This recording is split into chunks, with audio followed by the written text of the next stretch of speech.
Via parents, I celebrated Christmas alone while they celebrated with relatives in Europe, and now they want financial assistance for my sister's wedding, and I cut them off. I've never told this story in full to anyone because I still feel like an idiot for staying as long as I did. But looking back, it was the moment I realized I had to cut ties for good. It started 2 years ago, a few weeks before Christmas. I was 27 and still living at home with my parents. Not because I wanted to, but because my divorce a year earlier had wiped me out financially. My ex-wife and I didn't have any kids, so there wasn't much of a fight, but the division of everything left me barely scraping by. Moving back in with my parents was supposed to be temporary, a way to save money. Instead, it turned into a constant reminder of why I'd left home in the first place. Anyway, my parents weren't exactly the warm and fuzzy type. My dad had a way of saying things that felt more like insults wrapped in advice, and my mom, well, let's just say she never missed an opportunity to let me know how much of a disappointment I was compared to my younger sister, Rebecca. She was 20, still living at home, but somehow they treated her like royalty. About a week before Christmas, I came home from work to find them packing suitcases in the living room. At first I thought they were going through old luggage or something. Then my dad casually said, "Oh, by the way, we're going to France tomorrow to spend Christmas with your aunt and cousins." I just stood there stunned. I didn't even know we had plans with relatives in France, let alone that they were leaving the country. And then my mom said, "If you'd been more like Rebecca and actually listened to us, we might have bought you a ticket." Rebecca was sitting on the couch, scrolling through her phone, acting like it was completely normal. Apparently, they'd bought tickets for her and me weeks ago, but no one had thought to tell me. They left the next morning. No explanation, no apology, just a reminder that they'd be back in a week and that I should make better choices if I wanted to be included next year. That Christmas was probably the loneliest I'd ever felt. Everyone I knew had plans with their families, and I didn't want to call anyone and explain that my parents had abandoned me to spend the holidays in Europe. I tried to make the best of it. I ordered takeout, put on some Christmas movies, and told myself it didn't matter. But it did matter. As I scrolled through social media that night, I saw their posts. My parents and Rebecca were wearing matching sweaters, posing in front of a giant Christmas tree in some fancy Paris square.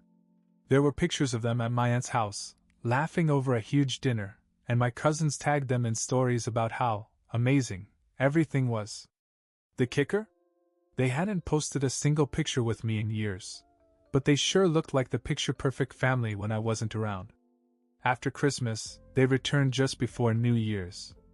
I had prepared for their return, knowing they would bring up the trip, but I wasn't prepared for how casually cruel they would be about it. As soon as they walked in the door, my dad said, "Man, you really missed it. It was unbelievable, the best Christmas we've ever had."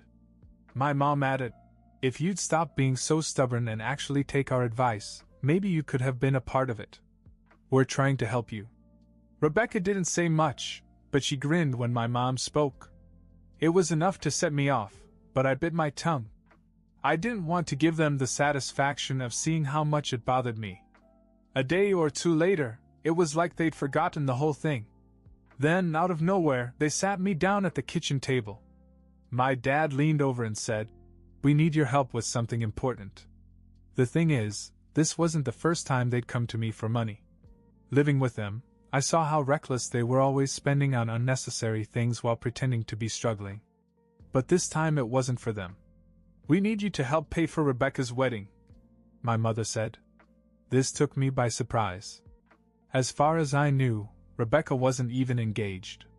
"She and Nathan are getting married in March," my dad explained, as if it were the most obvious thing in the world. "But he's only 20, and you know he doesn't make much. You need to step up for your sister." I couldn't believe what I was hearing. I looked at Rebecca, expecting her to jump in and explain, but she just sat there quietly, letting our parents do the talking. "Nathan's a great guy," my dad continued, as if I needed convincing.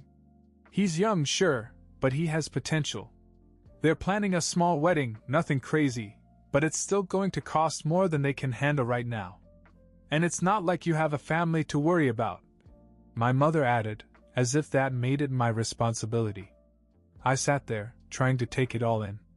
Nathan was barely out of his teens and working an entry-level job. Rebecca didn't work much either.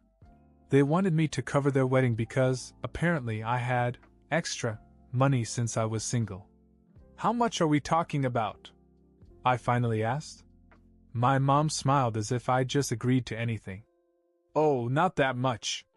Maybe $10,000? Just to get her started. We'll all pitch in. I laughed. Not because it was funny, but because the audacity of it was incredible. Are you serious? You want me to fork over 10 grand so Rebecca can marry some guy who can't even afford it himself? Rebecca finally spoke up. You don't have to put it like that. Nathan and I love each other, and we'll do this no matter what. But it would be nice if you actually supported me for once. For once? I said, raising my voice. You've had their support your whole life. They bend over backwards for you, while I get left out of family trips and treated like an afterthought. That's when things got ugly. My dad called me selfish and said I'd always been jealous of Rebecca. My mom chimed in, saying they'd been patient with me, but I hadn't done anything to earn their respect. And Rebecca? She sat there nodding along, like I was really the bad guy for not wanting to blow my savings on her wedding. When I said no, it was like I dropped a bomb.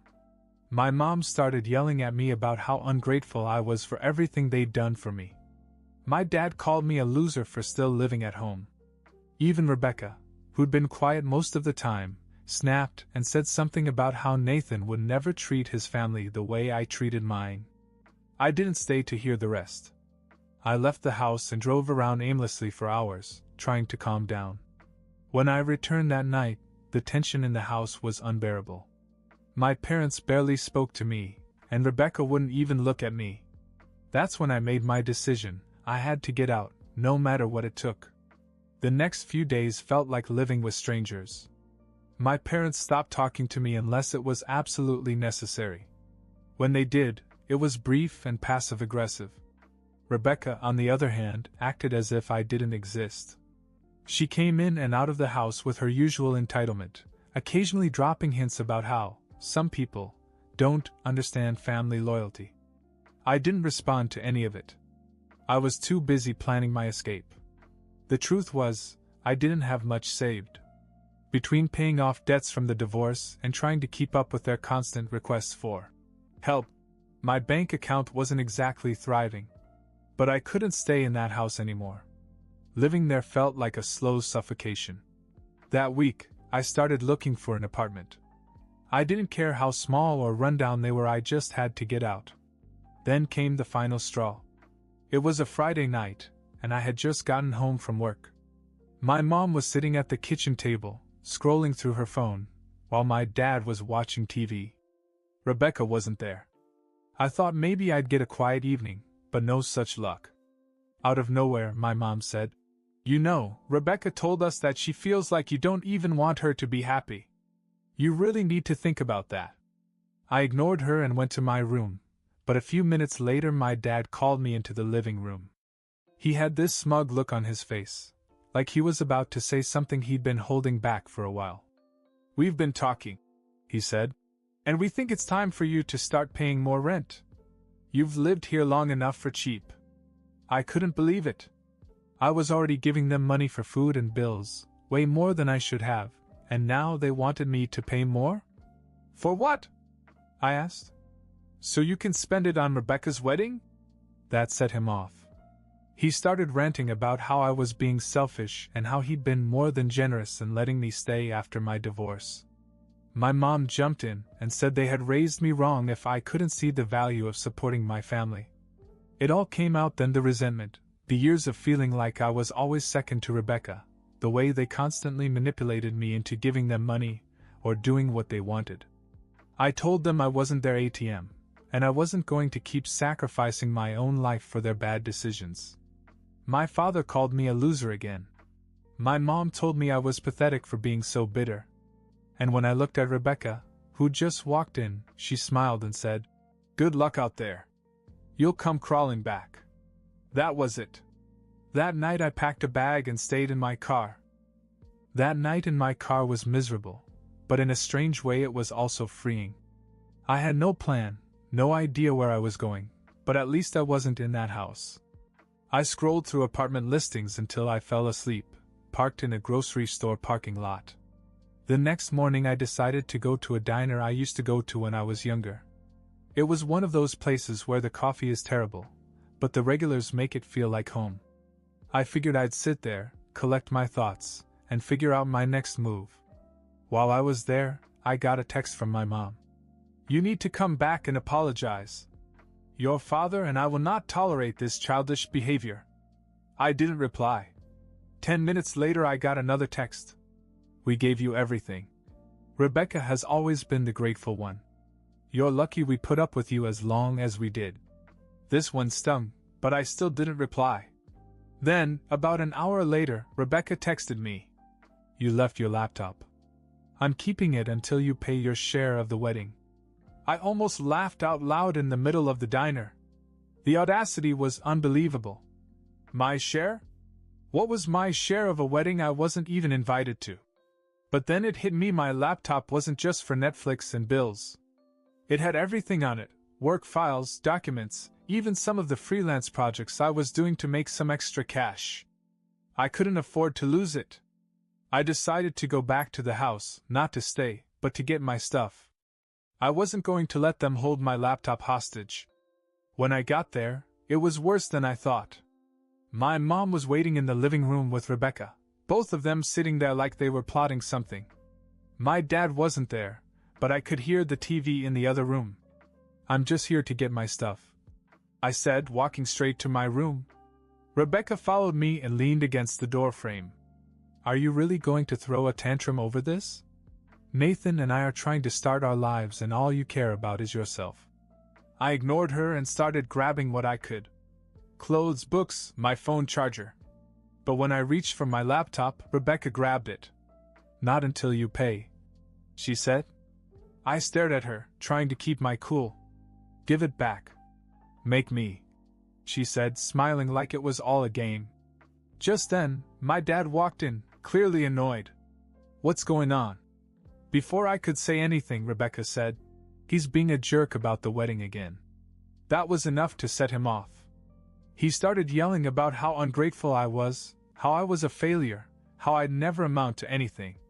He even threw in a comment about my divorce, saying it was no wonder I ended up alone.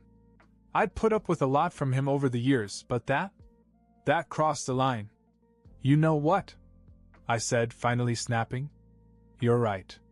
I am alone. But at least I'm not stuck here, using my kids to finance my life because I can't manage my own money. And Rebecca? Good luck with Nathan, because when he can't even buy a ring, you're going to find out exactly how much you're worth to him." The room fell silent. For once, they had nothing to say. I grabbed my laptop out of Rebecca's hands, shoved the rest of my stuff into a bag, and walked out. As I left, my mom yelled something about how I'd regret this, how I'd come crawling back. But I knew I wouldn't. For the first time in years, I felt in control of my life. I didn't have much: a duffel bag of clothes, my laptop, and my car, but at least I was free. The next few days were hectic. I crashed on a friend's couch while I looked for an apartment. I didn't want to explain everything, so I just told him I needed a fresh start. He didn't ask any questions, and honestly, I was grateful for that. I finally found a tiny studio apartment on the outskirts of town. It wasn't much, just one room with a kitchenette and a bathroom, but it was mine. No one could barge in, no one could demand anything of me, and no one could use me as a backup plan. As soon as I moved in, I decided to block my parents and Rebecca from everything: phone, social media, email. It felt drastic, but I knew if I didn't, they'd keep trying to pull me back in. At first, the silence was unsettling. I'd spent so much time putting up with their nonsense that I didn't know what to do with myself now that it was gone. But then something unexpected happened. A week after I moved in, I received a phone call from an unknown number. I almost didn't answer, but something told me to pick up. It was Nathan. "Hey man," he said, his voice awkward and tentative. I know things have been tough lately, but I just wanted to talk. I was stunned. Of everyone, Nathan was the last person I expected to hear from. What do you want? I asked, not bothering to hide my annoyance. There was a long pause before he said, Rebecca doesn't know I'm calling, but I wanted to tell you, I think you're right. I blinked, not sure if I'd heard him right. Right about what? About the wedding. About everything. He went on to explain that Rebecca and my parents had put a lot of pressure on him, too. Apparently, they'd been pushing him to ask his parents for money, and when he said no, they started blaming him for the whole situation. They keep saying I need to step up, he said, but I'm already working 2 jobs just to keep up with the rent. I don't know how I'm going to pay for a wedding on top of that. For a moment I felt sorry for him. Nathan wasn't the villain here, he was just another pawn in my parents' game. But I also couldn't ignore the fact that he'd gone along with it for so long. So what do you want from me? I asked. I just wanted to say I'm sorry, he said. And I understand now. I think you did the right thing getting out of there. It wasn't what I expected, but it didn't change anything. Nathan was still tied to Rebecca, and as far as I was concerned, that meant he was still part of the problem. Good luck, I said and hung up. That was the last I heard from him. After that call from Nathan, I knew I had made the right decision. Cutting off my parents and Rebecca wasn't just about getting away from their constant demands, it was about taking my life back. For years, I'd let them control me, guilt me, and make me feel less than. Now, for the first time, I was free. The weeks that followed were quiet, almost eerily so. Without my parents' constant nagging or Rebecca's entitled attitude in the background, I had space to really think about what I wanted. I focused on my freelance work, got a second part-time job to keep me afloat, and started saving. I heard through a mutual friend that Rebecca's wedding had been a disaster. Nathan's parents refused to contribute, and when my parents realized they couldn't squeeze any more money out of me, they were forced to cut back on everything. Rebecca went through with it anyway, but the whole thing was obviously rushed and embarrassing. Nathan quit his second job not long after the wedding, and the strain of being broke while living with Rebecca and my parents caused him to move out a few months later. No surprise there. As for my parents, they tried to reach out a few times through mutual contacts, friends, extended family, even my old neighbors. But I stood firm. I didn't respond to any of it. Eventually they gave up, or at least stopped trying so hard. It wasn't easy to rebuild my life from the ground up. My apartment was small, my budget was tight, and there were nights when the loneliness hit me harder than I expected. But over time, I began to feel better. Like I was finally becoming the person I wanted to be, not the person my parents were trying to mold me into. A year later, I got a better job in my field, which allowed me to move into a nicer apartment. It wasn't luxurious by any means, but it felt like home. I started reconnecting with old friends, people I'd drifted away from during the chaos of my family drama. I even started dating again, nothing serious yet, but it's nice to feel like I have options. But the biggest surprise came about 2 months ago. I got an email from Rebecca. It was short, just a few sentences, but the tone was completely different from the Rebecca I knew. She admitted that she had made mistakes, that she had been selfish, and that she hadn't realized how much our parents had used both of us until it was too late. She said she was sorry and hoped that someday I'd consider talking to her again. I haven't responded yet. Part of me wants to believe she's sincere, but another part of me wonders if it's just another ploy. For now, I'll let it go. These days I live a simple life. I work hard, keep to myself, and focus on the things that bring me peace. I've realized that family isn't about who you're born to, it's about who you choose to let into your life. And honestly, I don't regret choosing to let mine go. Because for the first time in years, I'm actually happy. And that's more than I ever thought I could be.